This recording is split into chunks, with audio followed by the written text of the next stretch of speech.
자, 여러분들 안녕하세요. 오늘의 생각열기 맨해튼 프로젝트에 대해서 한번 살펴보도록 하겠습니다. 사실 이 맨해튼 프로젝트는요, 2차 세계대전 당시 원자폭탄을 개발하기 위해서 만든 프로젝트입니다. 자, 이 프로젝트의 시작은 누구로부터 시작되냐면 아인슈타인의 편지로부터 시작돼요. 다 아시죠, 여러분들?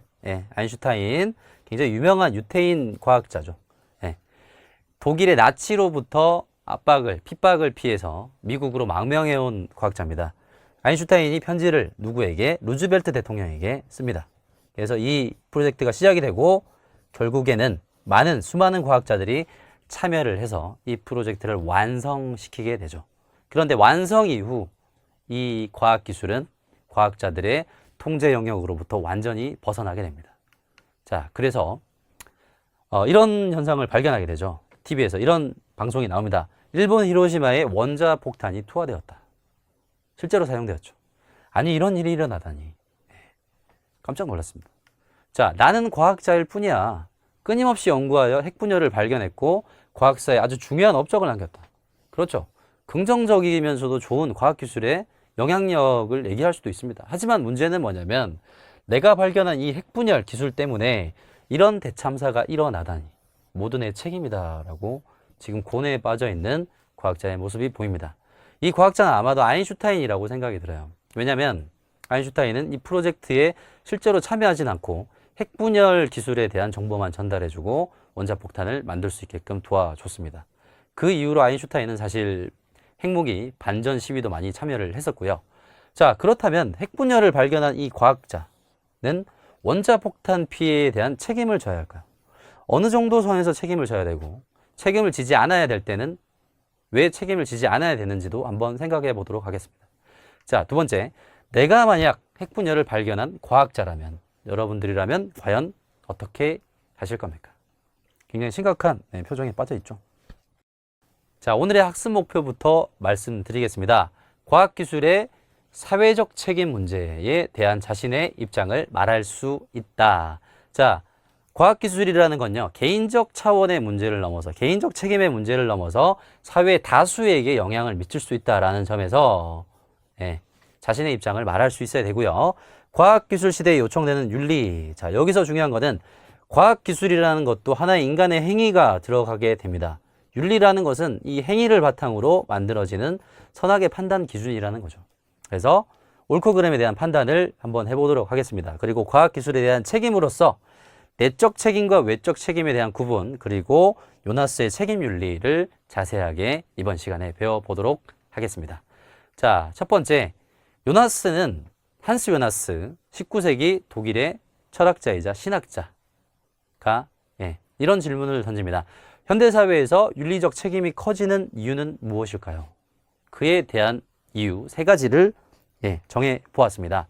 자, 요나스는요, 결과의 모호성 첫 번째, 두 번째 적용의 강제성, 세 번째 시공간적 광역성에 대해서 설명을 합니다. 자, 첫 번째부터 자세하게 여러분들과 함께 얘기를 해보도록 할 건데요.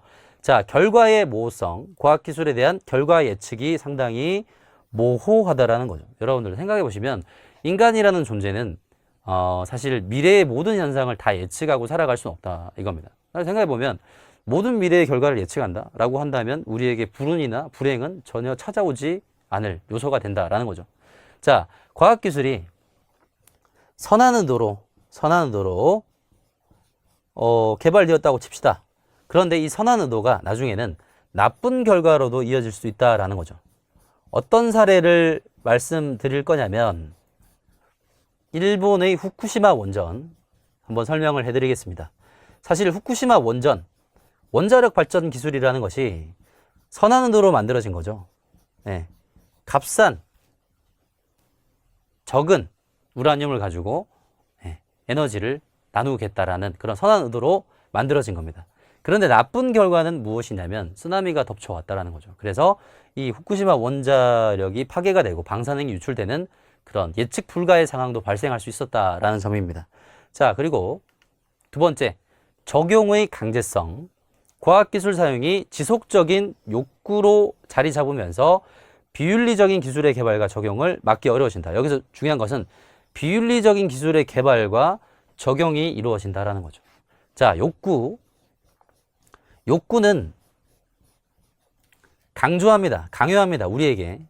뭘 강요하냐면 기술 개발, 기술 적용을 강조하는 거죠. 자, 전쟁 상황을 예를 들어서 어떤 욕구가 가장 중요한 욕구이냐를 생각해 봤을 때 정치가들의 입장에서는 승리라는 욕구가 가장 강하겠죠. 승리하기 위해서 못 만들 게 없습니다. 기존에 가지고 있던 그런 기술들을 적용시켜서 원자폭탄, 수소폭탄 등을 계속 적용시켜서 강요하고 강제한다라는 거죠. 자, 세 번째, 시공간적 광역성입니다. 자, 과학기술의 결과는 사회적 차원에서 이루어진다라는 거죠. 개인적 차원을 넘어서서 다수에게 광범위한 영향력을 미친다라는 점입니다. 자, 그리고 한 국가에 국한되지 않고 지구 전체 그리고 미래 세대까지 그 영향을 미친다라는 거죠. 여러분들, 우크라이나에 있었던 라이나에서 있었던 체르노빌 원전 사고, 이것도 생각해 보시면, 그러면 여기에서 시공간적 광역성에서 설명을 드리자면, 일단은 체르노빌 부근의 지역은 아예 미래 세대에게 물려줄 수조차 없는 황폐한 땅이 돼버렸습니다. 거의 요즘에는 조금 이제 회복이 되고 있지만 몇십 년 동안은 이 지역에 사람들이 들어갈 수 없었고, 그리고 방사능이라는 것이 바람에 날려서 다른 인접 국가에게까지 영향력을 미쳤다라는 점이죠. 그래서 요나스는 이 세 가지 이유에 대해서 우리는 책임을 져야 된다라고 얘기를 하고 있습니다. 그래서 한스 요나스는 전통적 윤리관에 대해서 여기서 비판을 한다라는 거죠. 우리가 가지고 있는 전통적 윤리관은 한계점이 있다. 어떤 한계점이 있냐? 책임의 범위를 한정시켜 놔요. 어떻게 한정시켜 놓냐면 인간과 현세대로 한정시켜 놓습니다. 인간은 인간 중심주의, 즉 인간 이외의 것들, 즉 자연물, 생물, 동식물에 대한 책임에 대한 영역을 제한하고요. 인간에게만 오로지 그 책임의 범위가 한정되어 있습니다. 그리고 현세대로 한정되어 있다는 것은 곧 미래 세대에 대한 책임을 전혀 지고 있지 않다라는 거죠. 이 두 가지 책임의 어떤 범위를 비판하면서 요나스는 이런 글을 남깁니다. 기술의학 윤리에서 이런 글을 남기죠. 책임의 범위를 현세대로 한정하는 이 기존의 전통적 윤리관, 우리가 방금 살펴봤습니다. 인간 중심주의와 현세대로 한정되어 있는 책임의 범위, 과학기술 시대에 발생하는 문제를 해결하는 데 한계가 있다. 새롭게 요구되는 윤리는 과학기술로 인한 상황을 적극적으로 반성하는 책임의 윤리가 필요하다라는 거죠. 그래서 어떤 덕목들을 강조하냐면 두려움, 겸손, 검소, 절제, 성스러운 것에 대한 외경심 등이 있다라는 겁니다. 이 한스 요나스의 입장을 자세하게 한번 정리를 해보겠습니다. 자, 책임의 범위, 그러면 전통적 윤리관에 대한 책임의 범위를 반성하면서 나온 책임의 범위는, 자, 결론을 말씀드릴게요. 책임의 범위를 무엇했다? 확대시켰다라고 얘기합니다. 인간 중심주의적인 그런 책임의 범위에서 자연 전체에 대해서 책임의 범위를 확장시키자라는 것이고요. 현세대로 국한시키지 않고 미래 세대까지 그 책임의 범위를 확장시키자라고 얘기를 하고 있습니다. 굉장히 좋은 책임의 의식이라고 볼 수 있겠죠, 여러분들. 자, 그리고 과학기술로 인한 상황을 적극적으로 반성하는 윤리에 있어서 5가지 덕목을 제시하는데요. 그 덕목이 과연 무엇인지 한번 살펴보도록 하겠습니다.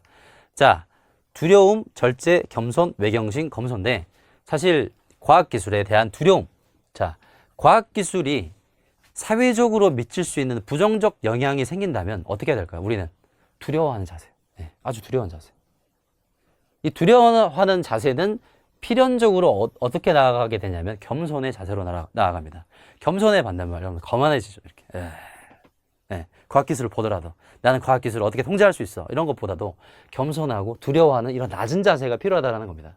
자, 그리고 절제와 검소라는 이런 덕목들이 있는데 사실 절제와 검소는 개인적 차원에서의 덕목이 아니라 전체 지구를 위해서 그리고 미래 세대를 위해서 우리가 절제하고 검소해야 된다라고 얘기를 하고 있고요. 그리고 성스러운 것에 대한 외경심이라고 얘기했는데 요나스가 신학자이자 철학자라는 것 아까 설명을 드렸는데, 자, 성스러운 것에 대한 외경심. 일단은 외경심이라는 말은 두려워하고 존경한다라는 거예요.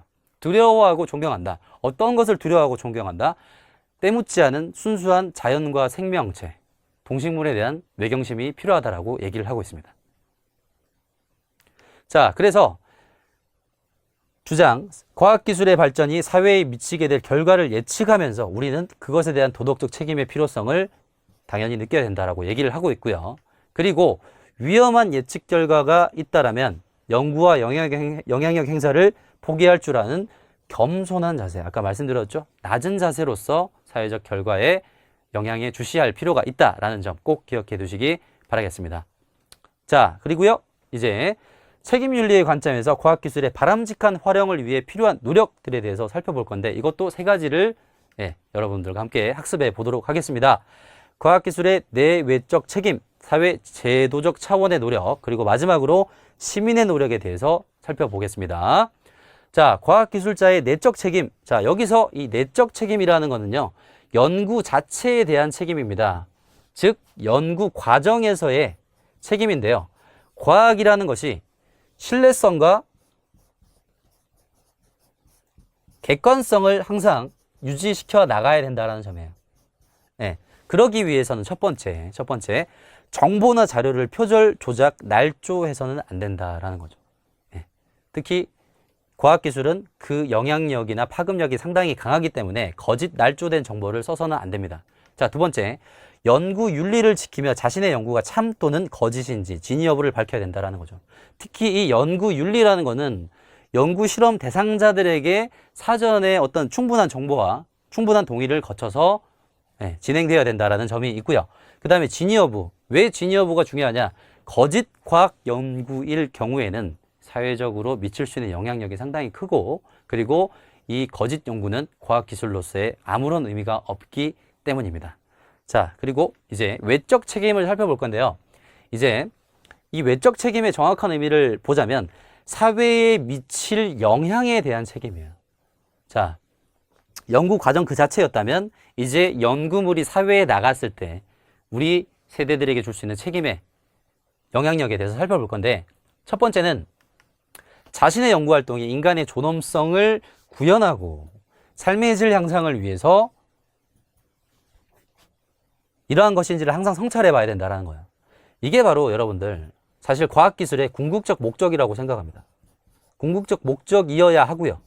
과학기술은 인간의 존엄성, 삶의 질 향상을 위한 것인지 그 목적을 항상 따져보면서 연구를 해야 된다는 겁니다. 두 번째, 선한 의도로 시작한 연구일지라도 사회적으로 해로운 결과가 예상된다면 반드시 무엇해야 된다? 중단해야 된다는 거죠. 자, 세 번째, 자연환경과 미래 세대가 존속할 수 있는 범위 내에서 과학기술의 발전을 추구해 나가야 된다는 겁니다. 요나스가 얘기했던 책임의 범위를 확장시키자라고 얘기를 하고 있고요. 자, 그리고 사회 제도적 차원에서의 노력이 있는데 사실 과학기술이라는 것이 개인적 차원에서 해결할 수 없는 그런 큰 문제들이 많습니다. 그렇게 해결하기 위해서는 과학기술의 연구 개발 과정과 결과를 평가하고 감시하고 우리가 통제할 수 있어야 된다는 거예요. 자, 그러기 위해서는 이런 기관들이 필요한데 그런 기관은 주로 어떤 단위에서 해야 되냐면 국가 단위에서 필요로 한다는 거죠. 윤리위원회 활동을 강화해서 이러한 과학기술에 대한 통제력을 강화해야 됩니다. 그래서 두 번째, 제도적 차원에서의 노력은 기술 영향 평가 제도를 시행해야 한다는 거죠. 새로운 신기술이 우리 사회에 미칠 수 있는 영향력에 대해서 아주 자세하게 전문가들과 시민들이 참여하여서 그 영향력과 파급력에 대해서 살펴봐야 된다는 겁니다. 자, 그리고요, 마지막으로 시민의 노력이 있습니다. 자, 시민들도 자신의 의무를 다해야 되겠죠. 과학기술의 연구 개발에 관련된 사회적 토론과 합의 과정에 참여를 해야 된다는 겁니다. 네. 그래서 이 견해도 많이 갈리는데 전문가만 참여해야 된다. 아니다. 일반 시민들도 모르지만 이 참여 자체만으로도 의의가 있다라고 주장하는 경우도 많이 있습니다. 자, 시민의 노력 두 번째, 과학기술이 인권과 생명을 존중하고 환경 친화적인 방향으로 발전할 수 있도록 감시하며 함께 노력해야 된다는 거죠. 자, 과학기술이라는 것이 사실 거대 권력입니다. 그래서 우리 시민들이 감시하면 감시할수록 과학기술은 감시의 눈을 받아서 좀 더 움츠러들고 더 나은 방향으로 나아갈 수 있게끔 만들어 갈 수 있다는 거죠. 그래서 여러분들이 사실 환경영향평가제도 인터넷 온라인 실제로 참여할 수 있고요. 연구 결과물에 대한 내용들 충분히 볼 수 있고 또 여러분들의 의견을 개진하는 코너도 있습니다. 자, 그래서 책임에 대한 여러 가지 노력 한번 같이 다 살펴보았습니다.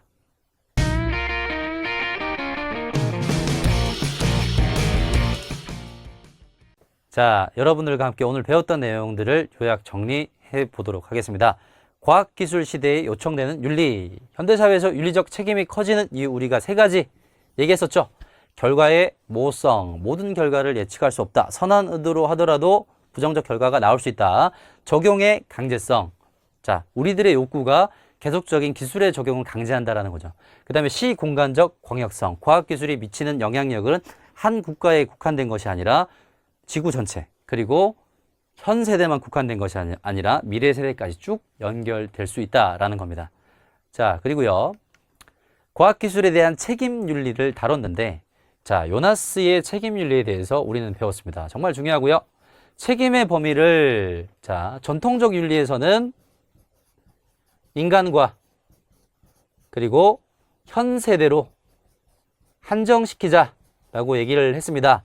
그래서 책임의 범위를 자연 전체로 확장시키고 미래 세대까지 확장시키자라고 얘기를 했고요.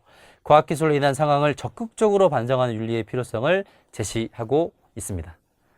자, 그리고 과학기술에 대한 책임 윤리의 관점에서 과학기술이 바람직한 활용을 위해서 필요한 노력이 있는데 과학기술자의 내적 책임과 과학기술자의 외적 책임으로 구분을 했죠. 그렇죠. 연구 그 자체에 대한 책임, 그리고 연구 결과가 사회적으로 미칠 영향력에 대한 책임까지 살펴봤고요. 그리고 사회 제도적 차원에서의 노력, 시민의 노력 등이 있었다라는 사실을 꼭 기억해 주시기 바라겠습니다.